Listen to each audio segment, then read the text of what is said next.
السلام علیکم ورحمۃ اللہ وبرکاتہ۔ آج ہم وحی اور الہام کے فرق کو سمجھنے کی کوشش کریں گے۔ ایک ہوتی ہے وحی جو اللہ نازل کرتا ہے، اور دوسرا ہوتا ہے الہام۔ الہام کے معنی ہوتے ہیں وہ بات جو اللہ سجائے، کسی کے من میں یا دل میں وہ بات آئے۔ اب وہ من میں بات آئے یا پھر خواب کے ذریعے سے اس کو پتہ چلے کہ خواب میں دکھ جائے کوئی چیز۔ اب ہم اس کو شکل کو سمجھیں گے کہ وحی جو ہے صرف انبیاء اکرام پر نازل ہوتی تھی، لیکن وحی کی شکل ایک یہ بھی تھی جیسا خواب کے شکل میں، جس کا قرآن میں تذکرہ ہے باقاعدہ۔ تو وہ جو خواب دکھ جاتا تھا، تو گویا کہ ہر خواب وحی نہیں ہوتی تھی کہ کسی نبی کو کوئی خواب دکھ جائے تو وہ وحی ہو جائے گی، اس طرح نہیں۔ یا کسی نبی کے کچھ ذہن میں دل میں کوئی بات آ جائے تو وحی ہوگی، ایسا نہیں تھا، وہ الہام ہوگا۔ لیکن جب کوئی بات کا الہام کسی نبی کو ہوتا ہے اور وہ اس پر اپنا رد عمل پیش کرتا ہے، اور وہ رد عمل جب اللہ کی کتاب میں درج ہو جائے، کہ وہ الہام جب درج ہو جائے اللہ کی کتاب میں، تو پھر کیا ہوگا وہ کہ گویا کہ وہ وحی کی شکل اختیار کر لے گا۔ اس کو ہم کیا سمجھیں گے؟ وحی سمجھیں گے۔ کیوں کہ وحی صرف انبیاء اکرام پر نازل ہوتی تھی، لیکن ایسے خواب جس کا تذکرہ، ایسا الہام یعنی سوجنا، ایسی بات کوئی سوجنا، ایسا خواب جو دکھنا اور اس خواب پر سوجنا کسی نبی کو، جس کا تذکرہ قرآن میں نہ ہو اور قرآن کے علاوہ اس کے ذکر آئے، اذکار آئے، حدیثوں کے مادھیم سے، حدیثوں کے ذریعے سے یا اور کسی واقعات کے ذریعے سے، اور ہم اس کو یہ سمجھیں کہ وہ وحی ہے، تو یہ غلط ہوگا۔ ایک خواب ہے، اگر قرآن کی آیتوں سے جڑتا ہے وہ خواب کہ ایسا ایسا خواب دکھا تھا کسی نبی کو کہ بھئی جھوٹ نہیں بولنا چاہیے یا فلانی چیز، تو آیتوں سے جڑتا تو ہم مانیں گے کہ ہاں دکھاؤں گا ایسا خواب، لیکن اس کو ہم وحی نہیں کہہ سکتے۔ اب وحی کے سلسلہ جو ہے، جیسا نبوت کے ساتھ میں ختم، جیسا آپ صلی اللہ علیہ وسلم کو سورہ جمعہ میں اللہ تعالیٰ نے صاف فرما دیا آیت نمبر 3 میں کہ آگے آنے والوں کے لیے بھی کون ہے نبی؟ آپ صلی اللہ علیہ وسلم ہی ہے۔ کہ آپ صلی اللہ علیہ وسلم اس دنیا سے جب چلے جائیں گے تو جو آنے والی پیڑھی جو ہے، جو آنے والی قوم ہے، جو آنے والے لوگ پیدا ہونے والے ہیں، تو ان کے لیے بھی آپ صلی اللہ علیہ وسلم ہی نبی رہیں گے۔ کیونکہ آپ صلی اللہ علیہ وسلم نے قرآن چھوڑ کے چلے گئے، اب قرآن کے مطابق وہ بات کو سمجھیں گے، اب کوئی نبی آنے والا نہیں ہے۔ اس کا بھی تذکرہ سورہ محمد آیت نمبر 40 میں اللہ نے فرما دیا کہ آپ صلی اللہ علیہ وسلم کیا ہے؟ آخری نبی ہے، جس پر ہمارا عقیدہ ہے کہ نبوت کا دروازہ بند۔ اسی طرح ہمارا یہ بھی عقیدہ ہونا چاہیے، قرآن کی آیت سورہ انعام آیت نمبر 35 میں اللہ نے صاف فرما دیا، آپ صلی اللہ علیہ وسلم کے بالکل حاضر میں، پریزنٹ میں، آپ صلی اللہ علیہ وسلم کو اللہ رب العزت نے کوئی معجزہ نہیں دیا سوائے قرآن کے، منع فرمایا۔ لوگ خواہش ظاہر کرتے تھے، لوگ آپ سے ڈیمانڈ کرتے تھے کہ آپ نبی ہے، رسول ہے، تو جیسا پہلے نبیوں کو معجزہ دیا تھا تو آپ بھی کوئی معجزہ لائیے۔ آپ صلی اللہ علیہ وسلم کی بھی چاہت ہوتی تھی، اللہ نے جواب دیا آپ صلی اللہ علیہ وسلم کی چاہت کا، لوگوں کے ڈیمانڈس کا۔ سورہ انعام آیت نمبر 35 میں کہ اگر آپ کو چاہیے، آپ کی تمنا ہے کوئی معجزہ، تو پھر آسمان میں سیڑھی لگا لو یا پھر زمین میں سرنگ کھود لو اور لے آؤ ان کے لیے کوئی معجزہ۔ اور صاف فرما دیا کہ ہم آپ کو معجزہ دینے والے نہیں، کیونکہ معجزہ دینے کے بعد میں بھی دوسری دیگر آیت میں ہے باقاعدہ کہ لوگوں نے کیا سمجھا اس معجزے کو، قلیل تعداد تو کچھ عاجز ہوئے، معجزہ یعنی عاجز کر دینا اللہ کی بات سے، اللہ کی بات، اللہ کے دین کو تسلیم کر لینا۔ لیکن کچھ لوگوں نے کیا سمجھا، اکثریت نے معجزے کو کیا سمجھا؟ جادو سمجھا، جیسا موسیٰ علیہ السلام کا واقعہ آتا ہم کو وہ چیز۔ تو نبوت کا دروازہ بند، معجزے کا دروازہ بند آپ صلی اللہ علیہ وسلم کے وقت سے، آپ صلی اللہ علیہ وسلم کے بعد سے نبوت کا دروازہ بند، اور آپ صلی اللہ علیہ وسلم کے موجودگی میں ہی معجزے کا دروازہ بھی بند۔ آپ صلی اللہ علیہ وسلم قرآن کے علاوہ کوئی معجزہ نہیں۔ لیکن الہام پہلے بھی نبیوں کو ہوتا تھا، آپ صلی اللہ علیہ وسلم کو بھی ہوتا تھا۔ الہام ہونا اور وہی، اور ہمارے لیے الہام کا دروازہ کھلا ہے۔ ہر نیک انسان جو ایمان والا ہے اس کو الہام ہو سکتا کہ کوئی بات اس کو سوجے، اللہ سجائے کوئی بات کہ بھائی ایسا نہیں کرنا چاہیے، جیسا سوچتا ہم کو کبھی کہ بھائی فلاں سب جانے والے ہیں، ارے یار میرا دل نہیں مان رہا آج جانے کے لیے، میرا دل یہ گوارا نہیں کر رہا کہ میں جاؤں کر کے، اس گاڑی سے تو سفر ہی نہیں کرنے کا ہے آج، اس ٹرین سے نہیں جانے کا، ارے ریزرویشن ہے نا بھائی، نہیں یار دل نہیں مان رہا میرا۔ یا کبھی خواب دکھ جاتا کہ بھائی وہ کوئی ایکسیڈنٹ ہو گیا، ٹرین ہو گیا، اس کو دکھ جاتا خواب، وہ ظاہر والا نہیں کرتا یا پھر ظاہر بھی کر دیتا تو منع ہو جاتا، پتہ چلتا کہ وہ ٹرین کا ایکسیڈنٹ ہی ہو گیا جس میں جانے والے تھے، پوری تیاری تھی، بارات جانے والی تھی، دوستوں کے ساتھ جانے والے تھے، تو کیا ہوا، اس کو الہام ہوا۔ اب ہم یہ نہیں سمجھیں گے کہ اگر اس میں جاتے تو ان کی موت ہو جاتی تھی، موت کا دن اور وقت تو مقرر ہے، قرآن میں آیتیں موجود ہے، لیکن ایک الہام ہوا، اس کو سجایا اللہ نے خواب کے ذریعے سے ویسا، تو وہ دروازے ابھی بھی کھلے ہوئے ہیں۔ لیکن لوگ کیا کرتے کہ الہام یعنی وہی نہیں ہوتی، الہام جو ہوتا ہے ہم یہ نہیں کہہ سکتے کہ بس ایسا ہی ہوگا، کہ بس کسی کو بتا دیا کہ مجھے الہام ہوا، مجھے کوئی چیز سوجی یا مجھے رات میں خواب دیا، اب یہ گاڑی کا ایکسیڈنٹ ہی ہونا ہے، جیسا وہی کہ جیسا بتا دے کہ میرے پر وہی نازل ہو گیا یعنی الہام ہو گیا، بس ایسے ہی ہونا ہے، اس میں پرنتو کنتو رہتا، it may be it may be not, ایسا ہو بھی سکتا ہے ایسا نہیں بھی ہو سکتا، لیکن ضروری ہے کہ آج جانا، مت جاؤ آپ۔ پھر کبھی الہام ہوتا، 2-3 رشتے ہیں ایک جگہ، سب پورے گھر زور مارا تھا کہ یہیں دینا چاہیے، اب 3 رشتے ہیں تو اس کو ایک کسی کو لگتا ہے کسی شخص کو کہ بھائی اور 2 کے بارے میں سوچو، لیکن وہاں تو دینے کا نہیں ہے، سارے رشتے اچھے ہی ہیں، 3 جگہ کا رشتہ آیا بچی کو تو وہاں نہیں دینا ہے، وہاں کے علاوہ تو وہاں میرا دل گوارا نہیں کرتا، ایک الہام۔ تو بعد میں پھر پتہ چلتا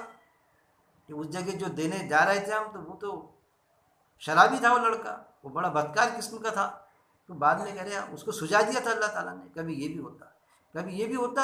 کہ اس کو جو سجاتا الہام ہوتا تو وہ غلط بھی ثابت ہوتا، لیکن زیادہ تر نیک صفت جو نیکوکار لوگ رہتے ان کو الہام جو ہوتا تو وہ پرہیز کروا لیتے، حالانکہ وہ اللہ کا حکم نہیں ہوتا، کوئی اللہ نے کوئی وہی نازل کی ویسا نہیں، لیکن لوگ پھر کیا کرتے جب وہ اپنی بات بتاتا یہ اس پر عمل پیرا بھی ہوتا، خود کسی کو کہتا بھی کہ بھائی آپ کو ہونا ہے لیکن کوئی شرط نہیں ہے ایسا کہ ایسا ہی ہوگا کر کے، لیکن جب اس سے بچ جاتے وہ تو پھر اس کو بہت بڑی ہستی کر کے سمجھتے، ارے یہ بہت بڑی ہستی ہے، یہ بہت ایمان والا ہے، اس سے دعائیں قبول ہوتی ہے، اللہ تعالیٰ اس کو پہلے ہی بتا دیتا، اب وہ بھی اپنے آپ کو یہ محسوس کرتا ہے کہ میں بہت بڑی ہستی ہوں، پھر وہاں سے شرک کے دروازے کھلتے، پھر ورلی مٹکے کے نمبر دینا شروع ہو جاتا، ساری چیز، پھر شیطان خلط ملط کر دیتا اس میں، وہ اپنے آپ کو خود کو بہت بڑی ہستی سمجھنا شروع کر دیتا۔ تو وہ چیز ہے کہ نیکی کے طرف سے کہ شیطان نے جو اللہ سے کیا کہ اللہ میں صراط مستقیم پہ بیٹھوں گا نیکی کے راستے پر، اور یہ الہام کے ذریعے ہی کچھ قادیانی افراد نے ایک دروازہ کھولا، نبوت کا دروازہ، جیسے ان پر وہی نازل ہوتی ہے، قرآن پر ایمان ہے لیکن ایک ایسے الہام کی شکل میں اللہ سجا دیتا ان کو، وہ چیز وہ بیان کرتے، اور کچھ نیک صفت لوگ بھی اس طرح سے الہام کو ویسا وہی کی شکل ڈائریکٹ انڈائریکٹ دینے کی کوشش کرتے۔ اسلام الہام وہی نہیں ہوتی، نہ اس وقت میں ہوتی تھی انبیاء اکرام کے لیے نہ بعد میں، ہاں الہام جب انبیاء اکرام کو ہوتا تھا، جب اس کا تذکرہ قرآن میں آ جاتا تھا تو سمجھو پھر وہی کی شکل اختیار کی، وہ چیز کو ہم سمجھیں گے، جیسا آپ صلی اللہ علیہ وسلم کو الہام ایک عام انسان کو بھی ہوتا ہے، جیسا قرآن میں تذکر ہے سورہ ال عمران آیت نمبر 124 سے 126 لیں گے ہم۔ شروع اللہ کے نام سے جو بڑا مہربان نہایت رحم کرنے والا ہے۔ یہاں پر خواب کا ذکر ہے، آپ وسلم کو جو خواب دکھا تھا، یعنی کیا تھا اصل میں کہ وہ کیا تھا کہ یہ نہیں سمجھیں گے ہم کہ خواب کا ہی تذکرہ ہے، آپ وسلم کو قرآن کی جو آیت ہے، یہ جو سورہ ال عمران آیت نمبر 124 اور 126 کا جس کا ہم دیکھیں گے تو وہ خواب دکھا تھا ایسا نہیں ہے، اس میں ایک سوجا تھا، ایک بات سوجی تھی آپ وسلم کو، آیا وہ خواب کی شکل میں سوجی تھی، خواب دکھ گیا تھا، یا پھر ویسا سوج گئی تھی وہ چیز، لیکن جب وہ بات وہ تذکرہ قرآن میں آ گیا اس خواب کا یا اس سوجی بات کا، تو پھر وہ الہام کیا ہو گیا، کام میں تبدیل ہو گیا، وہی کی شکل اختیار کر لیا اس نے کہ یہ وہی تھی۔ شروع اللہ کے نام سے جو بڑا مہربان نہایت رحم کرنے والا ہے۔ اور جب آپ ایمان والوں سے کہہ رہے تھے کہ کیا تم کو یہ کافی نہیں کہ اللہ 3000 فرشتے سلسلے وار بھیج کر تمہاری مدد فرمائے؟ کیا کہا آپ صلی اللہ علیہ وسلم نے؟ جب آپ صلی اللہ علیہ وسلم یہ کہہ رہے تھے، جنگ بدر کے موقع میں یہ آیت نازل ہوئی تھی، جنگ بدر کے موقع پر، کہ جب ایمان والوں کی تعداد 313 ہی تھی۔ آپ کو معلوم ہے، پورا تواریخ میں بھی آتا ہے ساری چیز، 313 تھی، اور مقابلے میں ایک بڑی تعداد تھی، ایک بڑا لشکر تھا 3000 کا، جو بھی تعداد آتی تواریخ میں، بھول رہا ہوں میں اس کو۔ تو آپ صلی اللہ علیہ وسلم نے کیا فرمایا؟ جب آپ صلی اللہ علیہ وسلم نے ایمان والوں سے کہہ رہے تھے کہ کیا تم کو یہ کافی نہیں کہ اللہ 3000 فرشتے سلسلے وار بھیج کر تمہاری مدد کرے؟ آپ صلی اللہ علیہ وسلم نے ایمان والوں سے کہا کہ بھائی گھبرائیے مت، آپ 3000 فرشتے بھیج کے اللہ تمہاری مدد کرنے والا ہے۔ اب یہ جو اس وقت میں وہی تو نازل نہیں ہوئی تھی، آپ صلی اللہ علیہ وسلم نے اپنی بات بتائی تھی، گویا کہ آپ صلی اللہ علیہ وسلم کو اللہ نے سجایا تھا۔ چاہے ہو سکتا ہے یہ کہ خواب میں دیکھے ہوں گے آپ صلی اللہ علیہ وسلم نے کہ مدد ہو رہی ہے، یا پھر آپ کو ایسا لگا ہوگا، یعنی ایک الہام کی شکل۔ اب دیکھیے وہ وحی کی شکل کیسی بدلتی، کیونکہ قرآن کی آیت جب آ گئی قرآن میں تو پھر اس الہام نے وحی کی شکل بدلا۔ تو وحی آنے کے پہلے وحی کے علاوہ آپ صلی اللہ علیہ وسلم نے ایسا بتلایا، یہ نہیں کہا کہ مجھے وحی آئی ہے کہ 3000 فرشتے آئیں گے، بالکل وہ نہیں کہا کہ وحی آئی کر کے، یہ کہا کہ مدد ہونے والی ہے۔ کیوں نہیں اگر صبر سے جمے رہے اور نافرمانی سے بچتے رہے اور دشمن تم پر فوراً آ پڑے، تو اس وقت جنگی نشان لیے ہوئے 5000 فرشتوں کی مدد تمہارا رب بھیج کر رہے گا۔ پھر اللہ نے آپ صلی اللہ علیہ وسلم کے الہام کو سرٹیفائڈ کیا، تو جو آپ صلی اللہ علیہ وسلم نے ان سے کہا تھا 3000، جو سوجی تھی بات آپ صلی اللہ علیہ وسلم کو، چاہے خواب کے شکل میں یا ویسا دل میں اللہ نے ڈالی تھی، تو اللہ اس کا جواب دے رہا ہے یہاں پر وہی کی شکل میں۔ سورہ ال عمران آیت نمبر 125 میں، کیوں نہیں اگر صبر سے جمے رہے اور نافرمانی سے بچے رہے اور دشمن تم پر فوراً آ پڑے، تو اس وقت جنگی نشان لیے ہوئے 5000 فرشتوں کی مدد تمہارا رب بھیج کر رہے گا۔ آپ صلی اللہ علیہ وسلم نے تو 3000 کا گنتی بتائی تھی کہ 3000 فرشتے آئیں گے۔ اللہ کیا کہہ رہا ہے ان کی بات پر، آپ صلی اللہ علیہ وسلم کی بات پر، کہ آپ صلی اللہ علیہ وسلم کو جو اللہ نے سجایا تھا، جو دل میں بات ڈالی تھی، یا پھر جو خواب دکھایا ہوگا، چاہے خواب میں دکھاؤں گا آپ صلی اللہ علیہ وسلم کو، تو اللہ فرما رہا ہے کہ 3000 نہیں بلکہ 5000 فرشتوں سے تمہاری مدد کی جائے گی، کوئی گھبرانے کی ضرورت نہیں۔ اور اللہ نے یہ بشارت دی تاکہ تمہارے دلوں کو اطمینان ہو جائے، اور نصرت و مدد صرف اللہ کی طرف سے ہوتی ہے جو غالب اور حکمت والا ہے۔ پھر اللہ تعالیٰ کیا فرماتا ہے، اور اللہ نے یہ بشارت دی۔ آپ صلی اللہ علیہ وسلم نے جب یہ بات پیش کی 3000 کی، تو آیت نازل ہوئی، اور اللہ نے آیت کے ذریعے سے کیا بتایا کہ ہمارے نبی جو 3000 کہہ رہے ہیں نا، 3000 نہیں، ہم تو 5000 فرشتوں سے مدد کریں گے تمہاری۔ اور اللہ نے یہ بشارت دی تاکہ تمہارے دلوں کو اطمینان ہو جائے، اور نصرت و مدد صرف اللہ کی طرف سے ہوتی ہے جو غالب و حکمت والا ہے۔ تو جو الہام تھا آپ صلی اللہ علیہ وسلم کو، جو سوجی تھی بات، چاہے خواب میں یا ویسا، وہ چیز اللہ نے سرٹیفائڈ کیا کہ وہی بھیج دی۔ تو وہ خواب جس کا تذکرہ قرآن میں موجود ہو، آپ صلی اللہ علیہ وسلم کے وہ خواب جس کا تذکرہ قرآن میں موجود ہو، اسی کو ہم وہی کہیں گے۔ اس کے علاوہ اگر کہیں پر کوئی خواب ہے تو وہی کی شکل نہیں ہوں گی، وہ وہی نہیں ہوں گی، نہ وہی کی شکل ہوں گی، وہ ایک آپ صلی اللہ علیہ وسلم کا الہام ہوگا کہ جو صحیح بھی ہو، جو برابر درست بھی ہو سکتا، غلط بھی ہو سکتا، لیکن ہم وہی نہیں کہیں گے، لیکن بتایا جاتا اس کے علاوہ فلاں فلاں خواب آپ صلی اللہ علیہ وسلم کو دکھے، اور اس میں غیب کی باتیں بتائی جاتی۔ اگر وہ واقعی میں وہی تھی تو پھر قرآن میں آیت درج ہونا تھا، قرآن میں آیت درج نہیں، اب قرآن کے علاوہ چیز بتائی جاتی ہے۔ پھر اگر جو قرآن کے قاعدے کے مطابق ہے تو ہم یہ بھی سمجھیں گے کہ ہاں آپ صلی اللہ علیہ وسلم کو ایسا خواب دکھا ہوگا جو قرآن کے احکامات سے ہٹ کر نہیں ہے، وہی نہیں تھی، الہام ہوا ہوگا، مان لیں گے اس چیز کو کہ ہاں جھوٹ نہیں بولنا چاہیے، یہ چیز سچ کی گواہی دینا چاہیے۔ دکھاؤں گا آپ صلی اللہ علیہ وسلم کو خواب، لیکن وہ وہی تھی نہیں، وہی نہیں تھی، لیکن خواب دکھاؤں گا، مان لیں گے، دکھاؤں گا ایسا خواب، تسلیم کر لیں گے، الہام ہوا ہوگا ایسا سمجھیں گے، لیکن ہم وہی نہیں سمجھیں گے۔ اگر وہی تھی تو قرآن میں ذکر ہونا چاہیے تھا، لیکن ایسے الہام، ایسے خواب کہ جو قرآن کی آیتوں سے ٹکراتے ہیں، اس کے تذکرے آپ کو ملیں گے۔ حدیثوں کے ذریعے سے، واقعات کے ذریعے سے کچھ ایسے بتائے جاتے جو قرآن کی آیتوں کے قاعدے کے، اللہ کے قاعدے کے مطابق ٹکراتے، اور کہا جاتا کہ یہ وہی آپ صلی اللہ علیہ وسلم کو پر ایسا خواب دکھا تھا، گویا کہ وہ وہی آئی تھی، آپ صلی اللہ علیہ وسلم پر نازل ہوئی تھی۔ ارے بھائی وہی نازل ہوئی تھی تو پھر اس کا تذکرہ قرآن میں کیوں نہیں تھا؟ ایسی ٹکرانے والی چیزیں ہم تک کے بیان کی جاتی اور اس کے ذریعے سے گمراہ کی۔ اسی طرح ہم سورہ صفات آیت نمبر 102 سے آیت نمبر 111 پر اگر غور کریں تو بھی ہم کو فرق باقاعدہ محسوس ہوں گا کہ وحی اور الہام میں کیا فرق ہے۔ جیسا ابراہیم السلام کا واقعہ، کہ ابراہیم السلام کو جو خواب دکھا تھا، تو وہ خواب دکھنے کے بعد میں جب وہ خواب قرآن میں درج ہے تو سوال ہی پیدا نہیں ہوتا کہ وہ خواب جو تھا اگر درج نہیں ہوتا تو اس میں پرنتو کنتو ہوتا، کوئی شبہ کی بات ہوتی، لیکن جب وہ خواب کا تذکرہ قرآن میں کر دیا گیا تو مطلب وہ جو خواب دکھا تھا ابراہیم السلام کو تو وہ اصل میں وہی تھی، خواب کے شکل کی وہی۔ اس طرح سے سمجھیں گے ہم، کیوں کہ جب قرآن میں آیت آ گئی تو ظاہر ہے ابراہیم السلام نے اس وقت میں جو کر گزرے تھے، وہ خواب کی شکل میں جو دکھا تھا ان کو، وہ جو کام جو انہوں نے کیے تھے، کہ بیٹے کو کہا تھا کہ میں خواب میں ایسا دیکھا ہوں کہ تجھے ذبح کر رہا ہوں اسماعیل السلام کو، اور بیٹا بھی راضی ہو گئے اسماعیل السلام کہ آپ مجھے صبر کرنے والوں میں پائیں گے، آپ کر گزریے۔ تو گویا کہ اس وقت میں جو صحیفہ نازل ہوا تھا ابراہیم السلام پر، تو وہ خواب کا ذکر صحیفے میں بھی ہوگا، ایسا ہم سمجھیں گے۔ کیوں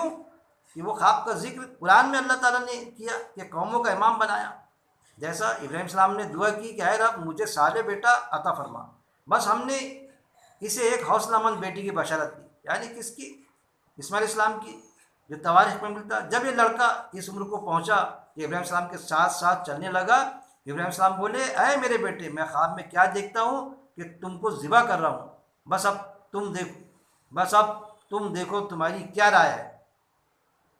بیٹے سے رائے پوچھی اسماعیل السلام سے، جواب میں بیٹے نے کہا، اسماعیل السلام نے کہا اے ابا جان، آپ کو جو حکم دیا گیا ہے اس پر عمل کر ڈالیے، جو حکم دیا گیا ہے اس پر عمل کر ڈالیے، آپ مجھے انشاءاللہ صبر کرنے والوں میں سے پائیں گے۔ کیا کہا؟ انشاءاللہ، اللہ نے چاہا تھا آپ مجھے صبر کرنے والوں میں سے پائیں گے، یہ نہیں کہا کہ یہ کیسا خواب دیکھ لیا آپ نے،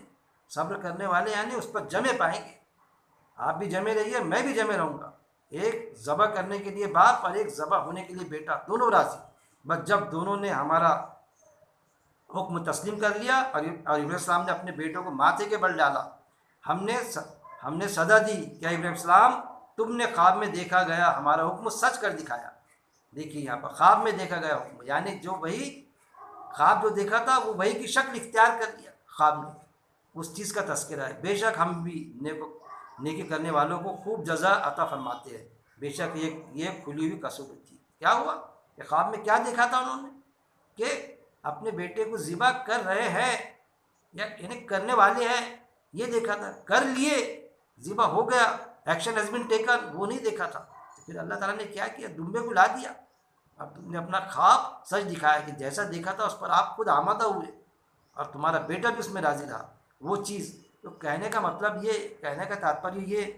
کہ وحی اور الہام میں فرق ہے۔ انبیاء اکرام کو جو الہام ہوتا تھا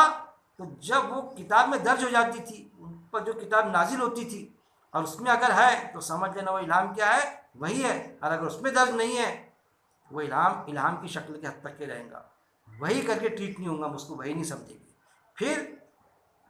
اس طرح سے کہنا کہ ایسا الہام ہوا تھا، وہ قرآن سے ٹکرانے والے الہام اور اس کو وحی کی شکل دینا جو قرآن کی آیت سے ٹکرا جائے تو بالکل مناسب نہیں ہے۔ اس چیز کو بھی ہم نے سمجھنا چاہیے۔ جب ہم قرآن کی آیتوں پر غور و تدبر کریں گے تو وہ چیزیں آپ کے کھل کے سامنے آئیں گی کہ کچھ ایسی باتیں ہم کو بتا دی جاتی کہ جو الہام ہوتا ہے اور اس کو ایسا کہ جو ٹکرانے والی بات اب قرآن کی آیت سے جوڑ دی جاتی کہ ایک وحی کی وہ شکل بھی بتائی جاتی ہے ہم کو کہ خواب کی شکل کی وحی، تو خواب دکھا تھا تو اب مانو، ارے بھائی خواب دکھا تھا تو قرآن میں ہونا چاہیے، جیسے آپ سب کو خواب دکھا تھا جنگ کے موقع پر، خواب دکھا یا خواب نہیں دکھا تھا، سوجی تھی کوئی بات تو آیت موجود ہے۔ ابراہیم السلام کو خواب دکھا تھا تو آیت موجود ہے، باقاعدہ قرآن میں باقاعدہ موجود ہے کہ آپ کے بارے میں کہ جب کوہ طور پر ہم نے بلایا ان کو موسیٰ السلام کو، تو آپ اس وقت میں موجود تھوڑی تھے. ایسا ابراہیم السلام کا جب واقعہ ہوا تو آپ صلی اللہ علیہ وسلم موجود تھوڑی تھے وہاں پر، غیب کا علم تھوڑی تھا آپ صلی اللہ علیہ وسلم کو. لیکن کیونکہ اللہ نے قرآن میں درج کیا پورا واقعہ ابراہیم السلام کا، اس لیے ہم اس واقعے کے ذریعے سے یہ سمجھیں گے کہ وہ ابراہیم السلام کا خواب وہی تھی، نہ کہ صرف الہام تک کے محدود ہو کے رہ گیا وہ چیز. تو جو ہم کو خواب دکھتے ہیں، جو ہم کو سوجھتا ہے، تو غلطی سے بھی ہم یہ نہ سمجھیں کہ اللہ نے ہم کو ایسا سجایا، یا کسی کو خواب دکھ گیا تو وہ یہ سمجھے کہ بیٹے کی ذبح کرنے کا خواب دکھا تو اب میں بیٹے کو ذبح کروں گا. اللہ کی طرف کا حکم ہے، کیونکہ ایسا کیے لوگوں نے اس کے پہلے، لوگوں نے ایسا کیے جنہوں نے دعویٰ کیا کہ ہمارا ایمان اللہ پر ہے. تو اس طرح سے بھی حرکتیں کرنے کی کوشش کی ہے لوگوں نے، وہ بھی تواریخ میں ملتا باقاعدہ. ہمیں وہ سوچنا چاہیے، کیونکہ اگر ہم ایسے شخص کی کوئی بات مانیں گے کہ اس کو الہام ہو رہا ہے، گویا کہ وہ اللہ کی طرف سے بالکل وہی کی جیسی شکل وہ ہم کو بتاتا ہے، تو پھر وہ ہم کو غرق کرے گا کسی غلط فعل میں، کسی غلط کام میں. یہ قرآن سے ٹکرانے والی بات اللہ کے احکامات سے وہ ہم کو بتلائیں گا، اور ہم اس پر عمل پیرا ہوں گے کہ بہت بڑی ہستی ہے، بہت بڑی شخصیت ہے. ہم کو اس سے بچنا چاہیے.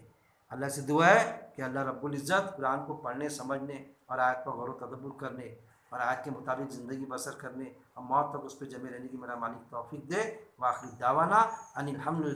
الحمد للہ رب العالمین.